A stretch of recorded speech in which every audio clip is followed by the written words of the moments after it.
Hello friends and gamers, and welcome to the American and KMT turn for turn number 8, January 1940. Before we dive into the American turn, I want to quickly touch on some errata from the British turn. You know those German U-boats I destroyed in this position, here, and in the Mediterranean? Well, those 3 subs get to roll a defense just before they sunk. Now for the longest time I didn't believe that, and I had to do some extensive digging in the rules to find that the truth of the matter. In essence, it works to this, that the decision to submerge happens before the defender rolls their dice, but after the attacker rolls their dice. So the defender is able to see, oh, I'm going to be taking a casualty on each one, and that way they're like, well, what's the point in submerging if I'm going to be sunk anyways? And that's when they decide to roll their dice. So Panzer King is allowed to roll for 3 dice here, but there's also, from the previous turn of combat that occurred here. Now I don't remember if a destroyer was involved or not.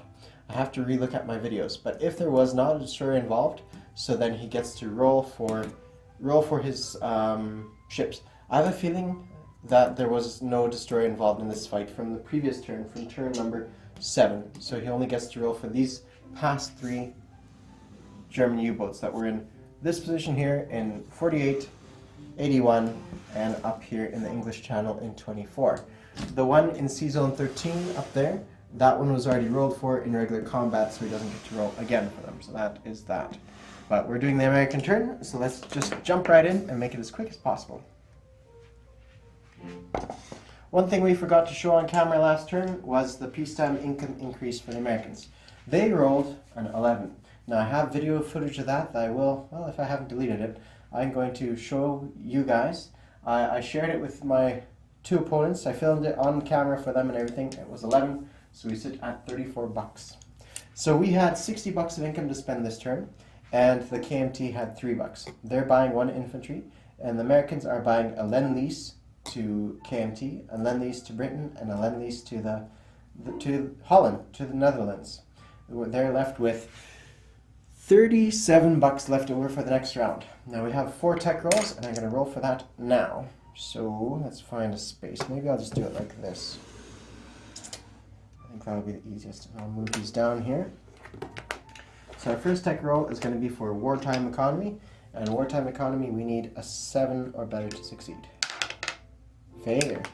Next time was improved construction. Failure. Now next is number 6, long range aircraft. Failure. And heavy bombers. 3, failure. So the Britons absorbed all the luck last turn, and we have none of the luck this turn. Well, I guess the luck does balance out after a while, doesn't it? Okay, so that is it. I'm going to snap up all these and carry them in my hand because we're actually not doing any combat movements. I'll grab this one as well as the Americans. So let's go to the map.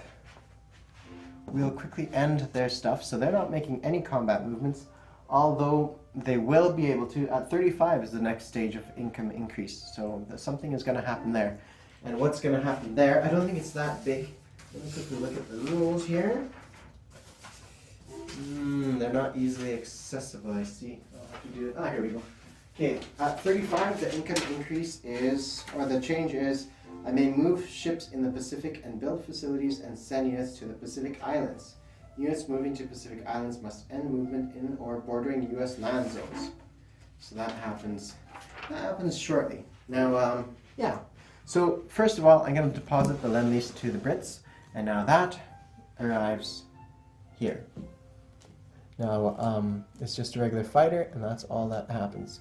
Now, none of those ports are blockaded. Germany is not at war with America, so those ships don't intercept anything, so we don't need to worry about that. The Netherlands also receives an infantry, which brings it up to, well, brings up to nice substantial force there. I believe that makes 1, 2, 3, 4, 5, 6, 7. This is the 8th infantry to put on top there. So quite a bunch, alrighty, quite a bunch.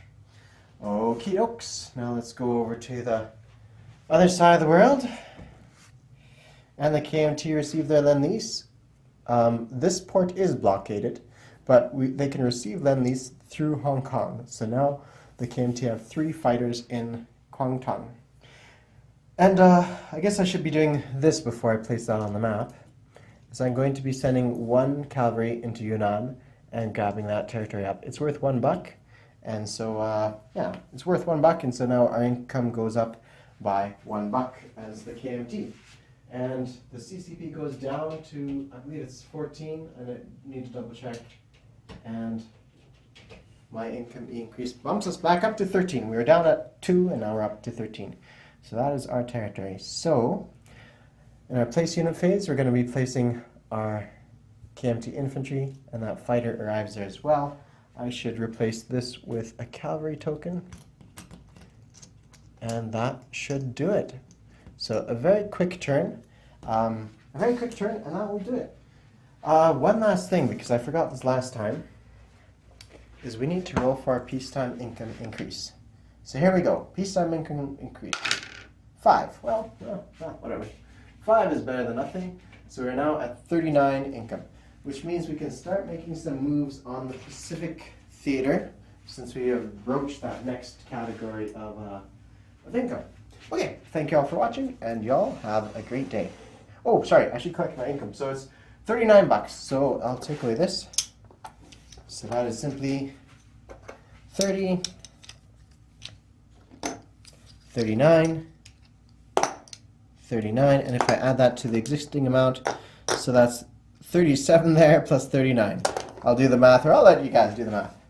And the KMT receive $4 because they now hold Yunnan, which on wartime income gives them a bonus of +1.